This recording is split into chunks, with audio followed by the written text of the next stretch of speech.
Come to Avalhalli. Here's a lake, and next to the lake are two old wells. These were derelict and dysfunctional. Ramakrishna and team from the traditional well digging community cleaned up both these wells. ಯಾವಾಗ ಬೋರ್ಗಳಲ್ಲಿ ನೀರು ಹೊಟ್ಟೋಯ್ತು, ಕಾವೇರಿ ನೀರು ಅಷ್ಟಕ್ಕೆ ಬರ್ತಾಯಿತ್ತು.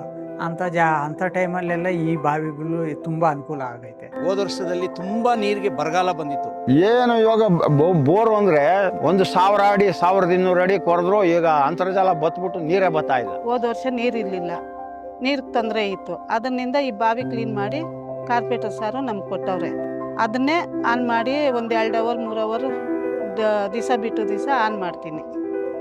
ಆ ಬಾವಿಯಲ್ಲಿ ನೀರಿಗೆ ದಿನಕ್ಕೆ 4 hour ನೀರು ಆ ಮೋಟ್ರಲ್ಲಿ ಬರ್ತಾ ಇದೆ. ಇವಾಗ ಅದು ಕಣ್ಣು ಮುಂದೆ ಇರುವಂಥದ್ದು. ಬಾವಿ ಕೊಟ್ಟ ಮೇಲೆ ಅಷ್ಟು ಪರವಾಗಿಲ್ಲ, ಅಂಥ ಗಂಟೆ ಅಷ್ಟು ತೊಂದರೆ ಇತ್ತು. ಬಾವಿದು ಕೊಟ್ಟ ಮೇಲೆ 2 ದಿವಸಕ್ಕೊಂದ್ಸತಿ ಆನ್ ಮಾಡ್ತೀನಿ. 4 ಅವರ್ 5 ಅವರ್ ಓಡ್ತೈತೆ.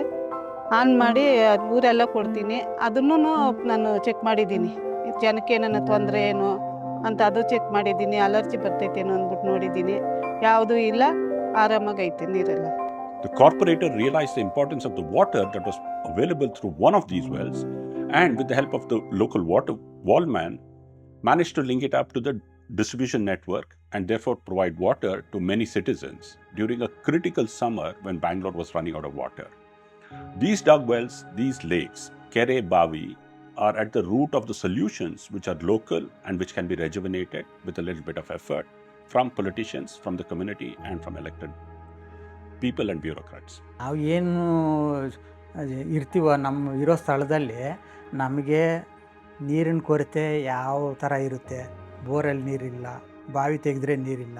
ಅಂಥ ಟೈಮಲ್ಲಿ ಕಾವೇರಿ ನೀರು ಬೇಕಾಗಿರುತ್ತೆ. ನಮ್ಮಲ್ಲೇ ನೀರು ಇರಬೇಕಾದ್ರೆ ಆ ಕಾವೇರಿ ನೀರನ್ನ ಉಳಿಸೋಣ. ಅಲ್ಲಿಂದ ಇಲ್ಲಿಗೆ ಬರಬೇಕಾದ್ರೆ ಎಷ್ಟು ಖರ್ಚಾಗುತ್ತೆ, ಎಷ್ಟು ಕರೆಂಟ್ ಬೇಕಾಗುತ್ತೆ, ಎಷ್ಟು ವೆಚ್ಚನೂ ಆಗುತ್ತೆ. ಆ ನೀರನ್ನ ನಂಬ್ಕೊಂಡು ತುಂಬ ಜನನೂ ಇದ್ದೀವಲ್ವ, ರೈತರಿದ್ದೀವಿ. ನಮ್ಮ ಕಡೆ ಬೇಕು, ಮೈಸೂರು ಬೇಕು, ಎಲ್ಲ ನಮ್ಮ ಪಕ್ಕದ ರಾಜ್ಯಕ್ಕೂ ಎಲ್ಲ ಕಡೆನೂ ಬೇಕಲ್ವ. ಎಲ್ಲ ಕಡೆನೂ ಹೋಗ್ತಾ ಇದೆ. ನಮ್ಮಲ್ಲಿ ನೀರಿದ್ದರೆ ಆ ನೀರನ್ನು ಸ್ವಲ್ಪ ಉಳಿತಾಯ ಮಾಡಬೇಕಾಗುತ್ತೆ.